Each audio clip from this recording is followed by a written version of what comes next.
कशा पद्धतीने आपण 10वीचा अभ्यास सुरू केला पाहिजे। काही सब्जेक्ट खूप डिफिकल्ट जात असतील, तुम्हाला तुमचा गोल सेट करायचा आहे की तुम्हाला इयत्ता 10वी मध्ये किती पर्सेंटेज आणायचे आहेत की मला माझ्या स्कूलचं टॉपर व्हायचंय। आपलं फ्युचर ड्रीम काय असलं पाहिजे।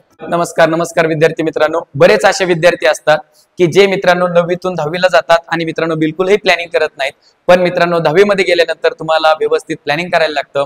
पण 98% विद्यार्थी मित्रांनो असे असतात की ते 10वीचा जर्नी सुरू करताना मित्रांनो बिलकुलही प्लॅनिंग करत नाहीत। जसे 9वीतून 10वीला जातात त्याचप्रमाणे मित्रांनो त्यांचं रुटीन सुरू असतं। तर बघूयात मित्रांनो कशा पद्धतीने आपण 10वीचा अभ्यास सुरू केला पाहिजे। ओके, तर आपण पहिल्यांदा बघूया की 10वी इयत्ता 10वी मध्ये कोणते कोणते सब्जेक्ट असतात। तुम्हाला माहिती आहे जे तुम्हाला 9वीला सब्जेक्ट आहेत तेच तुम्हाला 10वीला सब्जेक्ट असतात आणि हे तुम्हाला मित्रांनो माहिती आहे। तरी सुद्धा व्हिडिओ मित्रांनो व्यवस्थित होण्यासाठी हे सुद्धा सांगणं तुम्हाला जरुरीचं ठरतं। ओके, आता बघा मॅथ सब्जेक्ट असेल, सायन्स आहे, इंग्लिश आहे, हिस्ट्री आहे, जिओग्राफी आहे, हिंदी आहे, मराठी आहे।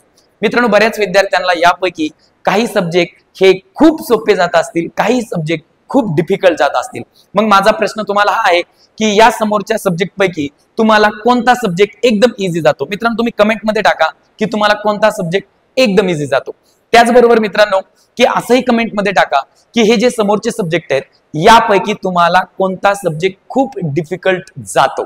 ओके, 2 क्वेश्चन झाले। कमेंट मित्रांनो मी चेक करणार आहे, तुम्हाला रिप्लाय सुद्धा देणार आहे। ओके, आता स्टुडंट बघा यामध्ये स्टुडंट की असे काही सब्जेक्ट असतील की इयत्ता 9th स्टँडर्ड मध्ये तुम्हाला सगळ्यात जास्त मार्क त्यामध्ये आलेले आहेत। सो दॅट असा सब्जेक्ट तुम्हाला कोणता आहे आणि किती मार्क तुम्हाला मित्रांनो त्या विषयामध्ये आलेले आहेत ते सुद्धा तुम्ही कमेंट मध्ये टाका, मी तुम्हाला नक्की रिप्लाय करणार आहे।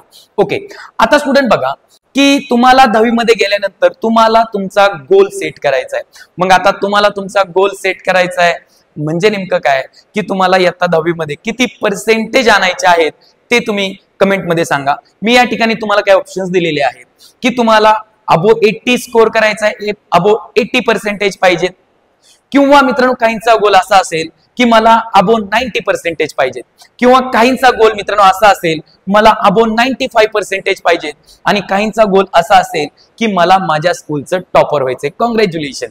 तर सर्व विद्यार्थ्यांना सांगण्यात येत आहे तुम्ही आपला गोल मला कमेंट मध्ये सांगा की तुम्हाला किती पर्सेंटेज हवे आहेत।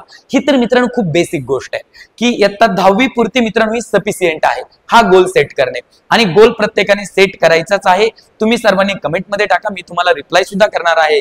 आणि स्टुडंट त्याचबरोबर तुम्हाला अबोव 80%, अबोव 90%, अबोव 90%, आणि स्टुडंट स्कूलचे टॉपर तुम्ही कसे व्हाल हे सुद्धा मित्रांनो मी तुम्हाला सांगणार आहे। सो दॅट हे गोल तुम्ही सेट करून मित्रांनो कमेंट मध्ये टाका। शुअर।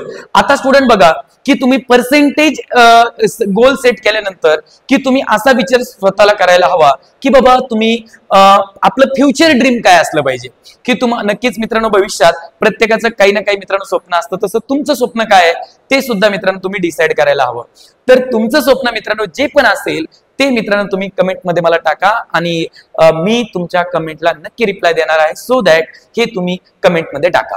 ओके, सो दॅट मित्रांनो हे जो या फ्युचर ड्रीम गोल बद्दल बोलण्याआधी मित्रांनो नमस्कार, मी धनंजय भोसले आणि मित्रांनो तुम्ही पाहतायत मॅथ्स सोडवाला। ओके, आता स्टुडंट तुम्ही जर आपल्या चॅनलला सबस्क्राईब केलं नसेल तर सबस्क्राईब करा, लाईक करा, आणि मित्रांनो आपलं जे इंस्टाग्रामचं जे काय पेज आहे धनंजय भोसले 98 या पेजला सुद्धा मित्रांनो तुम्ही सगळ्यांनी फॉलो करा। आता स्टुडंट बघूयात आपले फ्युचरचे गोल काय असतील। तर या ठिकाणी बऱ्याच जणांचं म्हणणं असेल की माझं जे काही फ्युचर गोल आहे ते मित्रांनो इंजिनिअरिंगचं आहे, मला इंजिनिअरिंग करायचंय। मग मित्रांनो जर का तुम्हाला इंजिनिअरिंग जर करायचंय तर तुमचा मॅथ्स सब्जेक्ट मित्रांनो हँड असला पाहिजे, त्याचबरोबर तुमचं सायन्स सुद्धा मित्रांनो हँड असलं पाहिजे, म्हणजे सायन्स तुम्हाला यायला हवं। ओके, आणि मला आवर्जून सांगा मित्रांनो तुम्हाला मॅथ्स जेव्हा तुम्ही शिकणार आहेत मित्रांनो तेव्हा तुम्हाला काय डिफिकल्ट जात आहे, काय इझी जात आहे, नक्की मित्रांनो मी तुम्हाला मदत करणार आहे। ओके, त्याचबरोबर स्टुडंट तुम्हाला जर डॉक्टर व्हायचंय, इंजिनियर व्हायचंय तर तुम्हाला कोणत्या एक्झाम आहेत हे सुद्धा तुम्हाला माहिती असेल की तुम्हाला मित्रांनो MHT CET एक्झाम आहे, त्यासाठी तुम्हाला मॅथ आणि सायन्स तुमचं 10वीचं एकदम पक्का लागेल। येस, त्याचबरोबर स्टुडंट डॉक्टरला जायचं असेल तुम्हाला तर तुमचं मित्रांनो सायन्स आणि मॅथ याला सुद्धा मित्रांनो खूप पक्क पाहिजे हो। सायन्स मॅथ मित्रांनो पक्क पाहिजे, कारण की तुम्हाला CET ची एक्झाम द्यायची असते, तुम्हाला JEE मेन्सची एक्झाम द्यायची असते। ओके, बरेच विद्यार्थ्यांना त्याचं इंजिनिअरिंग करताना जेईई मेन एमएसटी सीईटी मध्ये स्कोर करण्यासाठी कॅल्क्युलेशन मित्रांनो त्यांना डिफिकल्ट जातात. त्यासाठी मित्रांनो तुम्हाला 10वी मध्ये सायन्सचे न्यूमेरिकल्स आणि मॅथ्सचे जे एक्झाम्पल्स आहेत त्याच्यामध्ये आपण स्टेप कशा करतो या तुम्हाला आल्या तर तुम्हाला मित्रांनो जेईई मेन आणि एमएसटी सीईटी ची तयारी करताना बिलकुल सुद्धा अडचण येणार नाही. आता स्टुडंट डॉक्टर मित्रांनो करायचंय सायन्स मॅथ्स फक्त पाहिजे. तुम्हाला डॉक्टरला जायचंय तर एकमेव परीक्षा मित्रांनो नीट. एमएसटी सीईटी वर मित्रांनो तुम्हाला डॉक्टर होता येत नाही. त्यासाठी मित्रांनो एकमेव एक्झाम आहे ते म्हणजे नीट. आणि नीट साठी मित्रांनो तुम्हाला सायन्स मॅथ्स दोन्ही पक्का असायला हवं. ओके, तर मित्रांनो आपण त्याबद्दल एकदम स्पेशल व्हिडिओ बनवणार आहोत की नीटची तयारी तुम्ही कशी करणार आहात. ओके, 10वी पासून. आता त्याचबरोबर स्टुडंट की बघा की बरेच विद्यार्थ्यांचं स्वप्न असेल की मला सर एमपीएससी करायची आहे. जर तुम्हाला एमपीएससी करायची आहे तर कोणते सब्जेक्ट महत्वाचे ठरतील?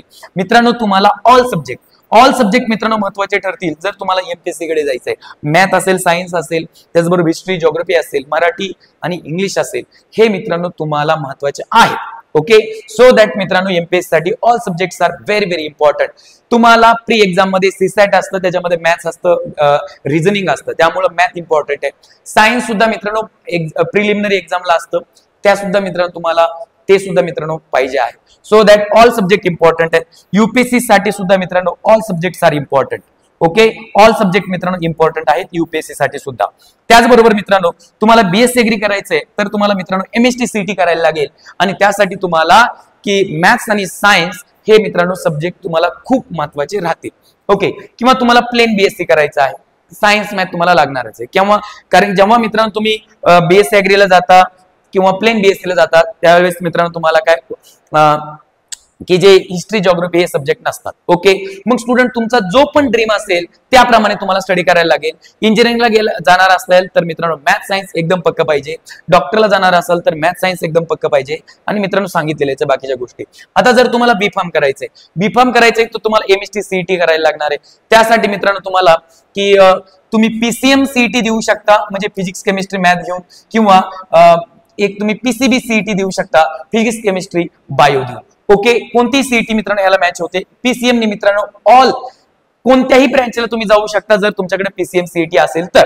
ओके मित्रांनो, तो जर तुम्हाला लॉ करायचा आहे तर काही विषय नाही, तुम्ही रँडमली 10th केली तरी पण तुम्ही लॉ करू शकता, त्यात काही विषय नाही. बीकॉम करून मित्रांनो तुम्हाला सीए करायचंय तर मित्रांनो नक्की मित्रांनो तुमचं मॅथ एकदम पक्क पाहिजे. मित्रांनो तुमचं सीए साठी. तुम्हाला कोणताही बिझनेस करायचा आहे मित्रांनो तर मित्रांनो तुम्ही 10वीच तुम्ही 10वी कशी पास व्हा, पण मित्रांनो कसं टीचर बोलतात प्रत्येकाचा रिस्पेक्ट केला पाहिजे. कारण ज्यावेळेस तुम्ही मित्रांनो बिझनेस करता कस्टमरचा जरूर रिस्पेक्ट केला पाहिजे, कस्टमरला व्यवस्थित बोललं पाहिजे. त्यासाठी मित्रांनो तुम्हाला डिसिप्लिन गरज आहे. बिझनेस करायचा आहे त्याला डिसिप्लिन गरज आहे मित्रांनो, लक्षात ठेवा. आणि जर तुम्हाला डिफेन्स मध्ये जायचंय, आता डिफेन्स म्हणजे काय, तुम्हाला समजा आर्मी मध्ये जायचंय, नेव्ही मध्ये जायचंय, एअर फोर्स मध्ये जायचंय तर मित्रांनो तुम्हाला मॅथ्स येणं गरज आहे, सायन्स सुद्धा येणं गरज आहे. कारण की ज्या रिटर्न एक्झाम असतात त्यामध्ये मित्रांनो मॅथ आणि सायन्स असतंच, त्याचबरोबर हिस्ट्री, जिओग्राफी हे सगळं असतं. सो दॅट तुम्हाला मित्रांनो 10वीची एक्झाम मित्रांनो महत्वाची आहे. त्याचबरोबर 10वीचा व्यवस्थित पद्धतीने प्लॅनिंग मित्रांनो हा सुद्धा मित्रांनो महत्वाचा आहे.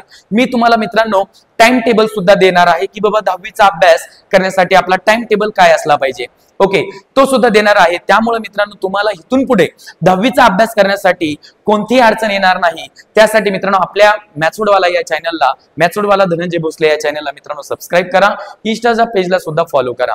ओके, बरं मित्रांनो की बऱ्याचदा तुम्हाला अडचणी काय येतात ते सुद्धा आपण बघणार आहे. पण मित्रांनो 10वीचा जर्नी स्टार्ट करत असताना बघूया आता पुढे अडचणी काय येणार तुम्हाला, डिफिकल्टीज. बरेचदा स्टुडंट तुम्ही 10वीचा अभ्यास करता आणि बऱ्याच जणांचं म्हणणं असतं की माझ्या मित्रांमुळे माझा अभ्यास होत नाही. ओके, मित्रांमुळे माझा अभ्यास होत नाही. हे बघा सगळ्यांना सांगण्यात येते की तुम्हाला अभ्यास करण्यासाठी मित्रांनो तुम्ही अभ्यासाच्या वातावरणात राहणं गरज आहे. म्हणजे तुम्ही ज्या ठिकाणी राहता, ज्या ठिकाणी बसता, ज्या ठिकाणी मित्रांनो तुम्ही वावरता त्या ठिकाणी मित्रांनो अभ्यासाचं वातावरण असलं पाहिजे. नाहीतर मित्रांनो अभ्यासाचं वातावरण नसल्यास मित्रांनो तुमचा अभ्यास श्युअरली होणार नाही. त्यामुळं तुम्ही तुमच्या गोल पासून लांब जायचं नाही. आणि मित्रांनो तुम्ही चुकून म्हणजे आपला मित्र करतोय म्हणून ते करा, मग तो चांगला आयुष्य जगतोय म्हणून आपण ते करा, असं बिलकुल सुद्धा करायचं नाही मित्रांनो. की तुम्हाला तुमचा सेट गोल करायचा आहे, माइंडसेट ठरवायचा आहे, तुमचं ड्रीम फ्युचर तुम्हाला ठरवायचं आहे, त्याप्रमाणे तुम्हाला पुढे जायचंय. मित्रांमुळे माझा अभ्यास झाला नाही असं कोणीही रिझन सांगणार नाही. बरं, अजून कुणाला काही डिफिकल्टीज असतील तर या कारणामुळे माझा 9वीला अभ्यास झाला नाही, या कारणामुळे माझा 10वीला सुद्धा अभ्यास होत नाहीये, अशी काही कुणाची मित्रांनो जर प्रॉब्लेम्स असतील तर मित्रांनो तुम्ही नक्की मित्रांनो मला कमेंटमध्ये सांगा. किंवा मित्रांनो की आपण एक व्हॉट्सअप ग्रुप सुद्धा बनवणार आहेत की जे ऑनलाईनचे व्हिडिओ बघणारे विद्यार्थी आहेत यांचा सुद्धा आपण एक व्हॉट्सअप ग्रुप बनवणार आहेत. तर मित्रांनो त्याची सुद्धा मित्रांनो लिंक मी लवकरच देणार आहे. त्यामुळं की तुम्ही आपल्या जो चॅनल आहे त्याला सबस्क्राईब करा, लाईक करा, इंस्टाला फॉलो करा. ओके मित्रांनो, मी तुम्हाला सांगितलेलं आहे कशा पद्धतीने आपल्याला जर्नी स्टार्ट करायचा आहे. ओके, धन्यवाद.